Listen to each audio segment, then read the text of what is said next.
Hey everyone! Welcome back to Electronova. Today, we're talking about something super cool: inductors. If you've ever wondered how those little coils of wire work in your circuits, stick around because I'm going to break it down in the simplest way possible. Let's go! What is an inductor? Alright, so what exactly is an inductor? Imagine you have a simple coil of wire. That's basically an inductor. It stores energy in the form of a magnetic field when current flows through it. Unlike capacitors, which store energy as an electric charge, inductors store it magnetically. Think of it like a spring. When you push on a spring, it stores energy and pushes back. An inductor does the same thing but with electricity. When current flows through, it builds up a magnetic field, and when the current stops, that energy is released. Inductors are passive components, meaning they don't generate energy but store and release it. They're super useful in electrical circuits, especially when dealing with fluctuating currents. How does it work? Here's the fun part. When you pass an electric current through the coil, it creates a magnetic field around it. If you try to switch the current on or off quickly, the inductor creates a voltage in the opposite direction.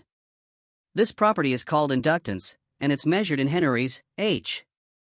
The more loops in the coil, or the more magnetic material inside, the stronger the inductance. A cool thing about inductors is that they resist changes in current. That's why they're used in circuits to smooth out fluctuations. If you've ever seen a flickering light when a heavy appliance turns on, an inductor could help stabilize the power supply and reduce that flicker. Inductors also work together with capacitors to create oscillators, devices that generate repeating signals. This is the basic principle behind radio transmitters and receivers. Why does it work this way? So, why does this happen?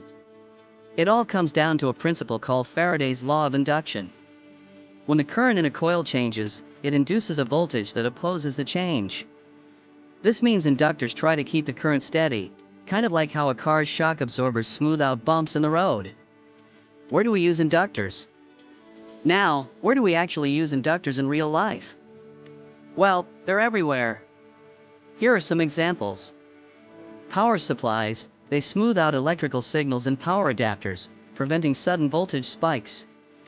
Radios and communication devices: inductors help with tuning and signal filtering, making sure you receive clear sound or data.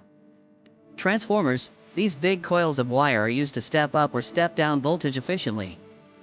Motors and generators: inductors play a key role in generating and converting electricity into motion. Speakers and audio systems: inductors help filter and balance sound signals for better audio quality.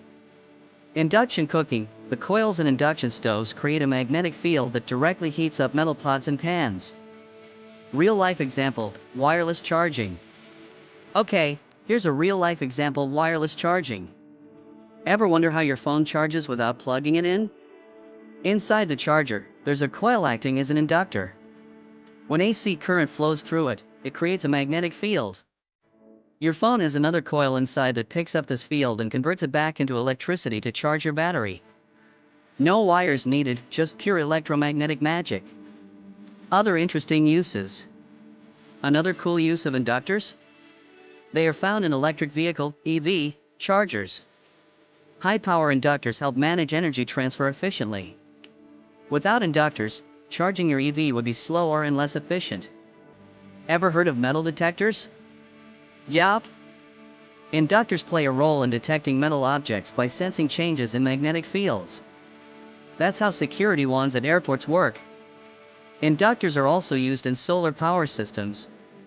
They help convert and regulate energy from solar panels so that it can be stored in batteries or used directly.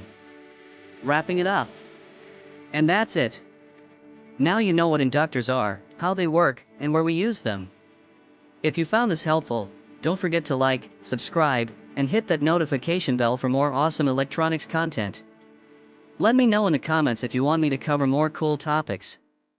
Until next time, happy experimenting!